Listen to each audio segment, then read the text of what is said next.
India's number 1 varicose veins hospitals ఐబీసీను సంప్రదించండి. మీ నొప్పి లేని ప్రయాణాన్ని ప్రారంభించండి.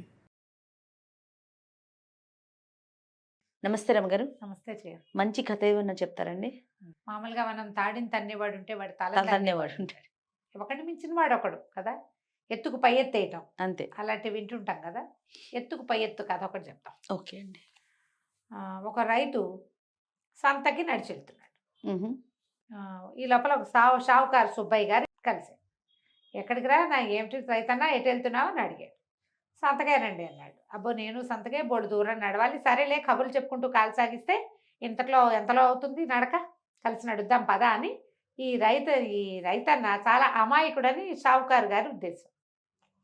సరే మాట్లాడుకుంటుంటే ఈయన అన్నాడు, పొట్టిక ఊసిపోక గాసమా బోసమా కబుర్లు చెప్పుకుంటే ఏం బాగుంటుంది, కథ చెప్పుకుందాము, ఓ పని చేద్దాం, వింత కథ చెప్పుకుందాం, వింతలైన కథలు. ఎవరు కథకి ఎదురు ప్రశ్న వేయకూడదు. మ్హూ. నువ్వు కూడా ఆలోచించుకో. అలాంటి కథ ఎదురు ప్రశ్న వేయకూడదు, నమ్మకపోవటం ఉండకూడదు, నమ్మాలి. నమ్మకండి ఆ ప్రశ్న ఇస్తే కనుక ఓడిపోయినట్టు. ఓహో. నా కథ నేను చెప్తా, నీ కథ నువ్వు చెప్పుకో. ఓ, ఇద్దరు చెప్పుకోవాలి. ఇద్దరం కథలు చెప్పుకుందాం, వింత కథల పందెం వేసుకుందాం. ఓకే. నా వింత కథ నేను చెప్తా, నీ వింత కథ నువ్వు చెప్పు. మధ్యలో ఎదురు ప్రశ్న వేయకూడదు. అలా ఎలా ఉంటుంది అనకూడదు. ఏం చెప్పినా వినాలి, పువ్వు కొట్టాలి. ఎవరు ఎదురు ప్రశ్నిస్తే వాళ్ళు ఓడిపోయినట్టు. బాగుంది కదా. సరే అని చెప్పు మరి కదా అన్నాడు. అనేసరికి రైతన్న అన్నాడు, పెద్దాడివి, వయసులో పెద్దవాడివి, స్థాయిలో పెద్దవాడివి, ఐడియా ఏమో నీది, నువ్వే చెప్పు సుబ్బన్న కథ అన్నాడు. షావుకారు సుబ్బయ్య గారు మొదలుపెట్టారు. నేను ఒకసారి ఇక్కడ పెద్ద ఒంటెల బిడారుని చూశాను. బిడారుని ఎట్టా చూస్తారు, వీళ్ళు ఉన్నదేమో అమలాపురం దగ్గర పల్లెటూరు.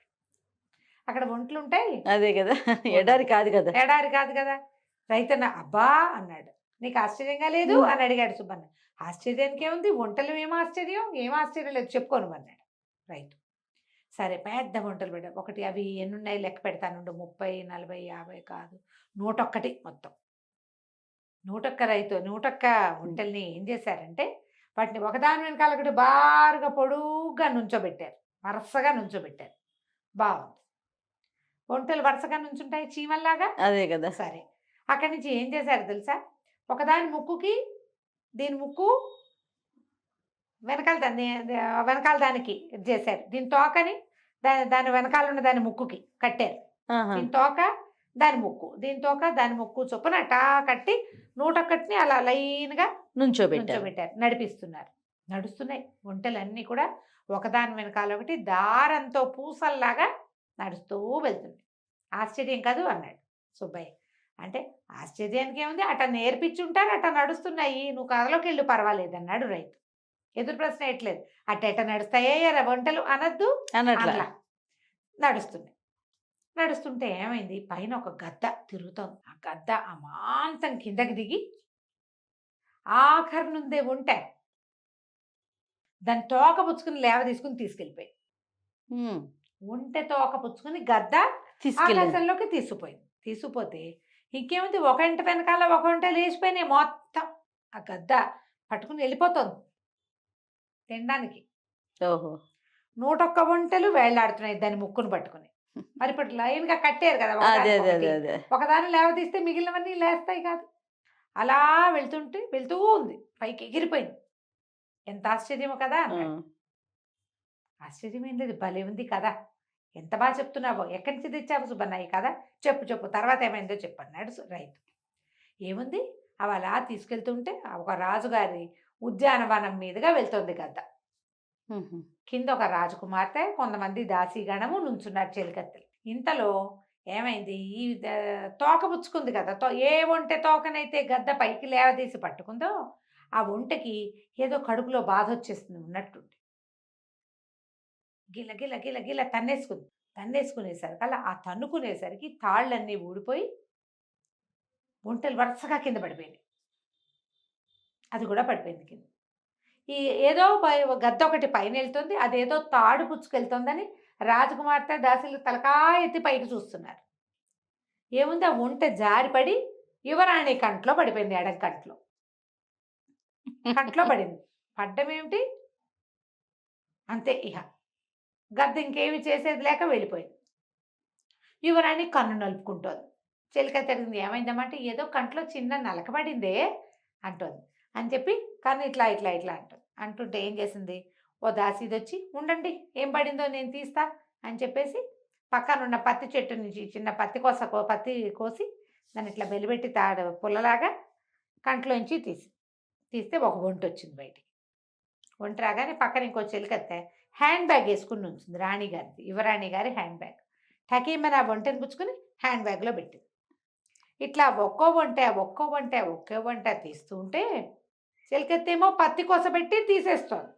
రెండో చెలికత్త వచ్చిన వెంటనే వచ్చినట్టు హ్యాండ్ బ్యాగ్లో పెట్టేసుకుంది. బ్యాగ్లో పెట్టుకుని ఇంటికి లేక దేంట్లోనో పడేస్తాను అని చెప్పింది. యువరాణి గారు కన్ను నలుపుకుంది. కన్ను సరిపోయింది, అయిపోయిందే, తగ్గిపోయింది, పర్వాలేదండి. హాయిగా అందరూ కలిసి ఆటలాడుకుని ఇంటికి వెళ్ళిపోయారు. కథ కంచికి మనం ఇంటికి, బాగుందే కదా, ఇందులో వింతగా లేదు అన్నాడు. ఈ రైతు అన్నాడు, వింతకేముంది, కథలు ఇట్టగే ఉంటాయి, ఎంత బాగుందో, భలే బాగా చెప్పావు. ఇప్పుడు నేను చెప్పనా ఓ కథ అన్నాడు.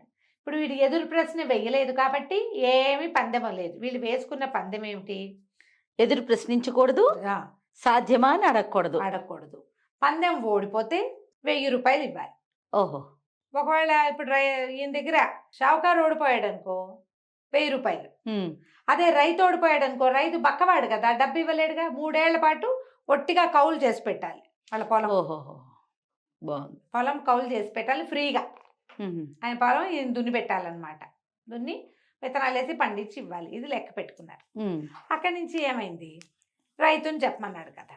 రైతు అన్నాడు, మా నాన్న ఈ పరగణాలకే రాజు, ఆయన దగ్గర ఎన్ని గొడ్లు ఉండేవో, ఆవులు, గేదెలు, మేకలు, ఎడ్లు, గిత్తలు, అసలు కుక్కలు, పిల్లులు, కోళ్ళకైతే లెక్కే లేదు అంటే వీటి నవ్వొచ్చింది షావుకారికి. మీ నాన్నకి ఎక్కడెవరా అనాలి. పళ్ళు గట్టగా గిట్టగరుచుకున్నాడు. ఎందుకంటే ఈ చూస్తున్న రైతే పరమ పేద రైతు, వీళ్ళ నాన్న ఇంకా అతి పేద రైతు, షావుకారికే తెలుసు. వీడి తాత కూడా షావుకారికి తెలుసు. ఆయన కూలి పని చేసేవాడు. వీళ్ళ నాన్న ఒక 1/4 ఎకరం సంపాదించాడు, వీడు ఒక 2 ఎకరాలు సంపాదించుకొని ఉన్నాడు. వీడికంటే వీళ్ళ నాన్న దగ్గర 100 గొడ్లు, 150 కోళ్ళు ఎక్కడి నుంచి వస్తాయి, ఊరుకున్నాడు. అయితే మా నాన్న దగ్గర బోల్డని గుర్రాలు, గాడిదలు కూడా చాలా ఉండేవి, కంచరగాడిదలు కూడా ఉండేవి. అసలు ఆ ప్రాంతంలో గుర్రాలు లేవు, గాడిదలు లేవు. అమలాపురం పక్కన గుర్రాలు ఎక్కడివి, గాడిదలు ఎక్కడివి. అదే కంచర గాడిదలు ఉండేవి ఈ బట్టలు మోయటానికి, కంచర గాడిదలు లేవు, కథల్లో ఉంటాయి. ఊరుకున్నాడు, బిగపట్టుకున్నాడు, ఏం మాట్లాడకండి. అయితే మా నాన్న దగ్గర ఒక పొట్టి గుర్రం ఉండేది, ఎంత పొట్టిదో అది, ఆయనకి భలే ఇష్టం. దాని మీదకి గాలపింగ్ చేయించేవాడు, గుర్రాన్ని పరిగెత్తిచ్చేవాడు. అయితే ఒకనాడు గుర్రాన్ని దౌడు తీస్తుండగా ఏమొచ్చిందిట ఆయనకి, ఆయన ఎప్పుడు అదే వేసుకెళ్ళేవాడు. జీన్ చిరిగిపోయి, చిరిగిన జీన్ రుద్దుకుని గుర్రానికి నడు మీద ఇంత పుండు పడింది. వీప్ మీద పుండు పడితే ఇక అసలు మామూలు పుండు కాదట అది. ఆ పుండున్న గుర్రాన్ని ఆయన తోలుకుని ఇంటికి వస్తుంటే పెద్ద గాలి వచ్చింది.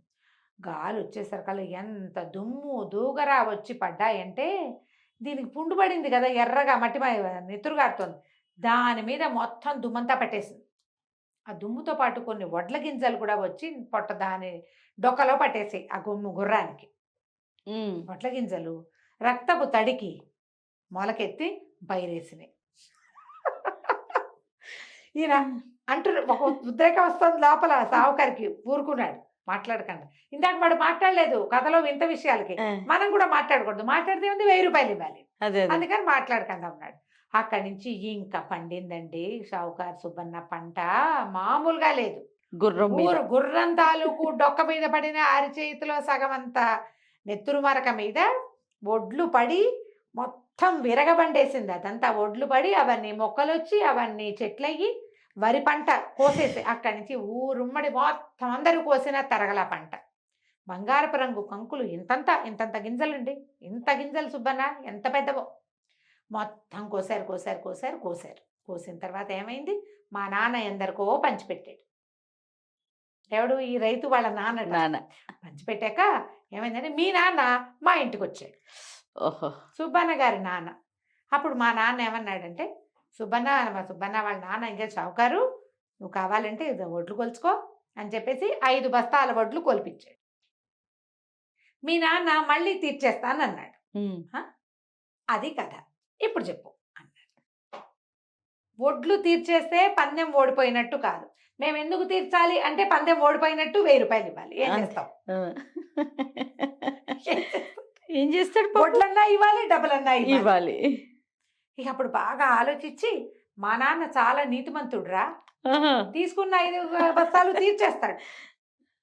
తీర్చను అంటే 5 బస్తాలు ఏమైంది, ఎంత రూపాయి ఆ రోజుల్లో, ఏ 30 రూపాయలు. అంతే. 5 బస్తాలతో తీరిపోయింది. మా నాన్న ఎందుకు తీర్చాలి, అసలు ఇదేంటి వెర్రి కదా అన్నావా, పంది పంది పడిపోయింది. 1000 ఓడిపోయినట్టు. రూపాయలు ఇవ్వాలి. 1000 ఇవ్వడం సులువా, 5 బస్తాలు ఇవ్వడం సులువా ఆ, అంతే. కదా. అలాగని ఇంటికి వెళ్ళాక కొలుస్తాను, పట్టుకెళ్ళు అని చెప్పేసి 5 బస్తాల వడ్లు కొలిచి బాగుంది. వాళ్ళ దగ్గర ఉన్న శ్రేష్టమైన వడ్లు వేసుకుని రైతు తర్వాత పంటలు పండించుకున్నాడు. కంచికి మనం ఇంటికి చూడు, ఆయన ఏం ఎత్తేసాడు, వీడిని బాగా ఇరికిచ్చి 3 సంవత్సరాల పాటు కౌలు చేయించుకుందాం అనుకున్నాడు. చివరికి వాడికి 5 బస్తాలు ధాన్యం ఇవ్వవలసి వచ్చింది. కానీ ఊహలు మాత్రం అత్యద్భుతం కదా రమ్మగారు. సూపర్ అండి, అసలు నిజంగా ఊహ కందట్లా. అదే చాలా బాగుందండి. కంచికి మనం ఇంటికి. నమస్తే రమ్మగారు. నమస్తే.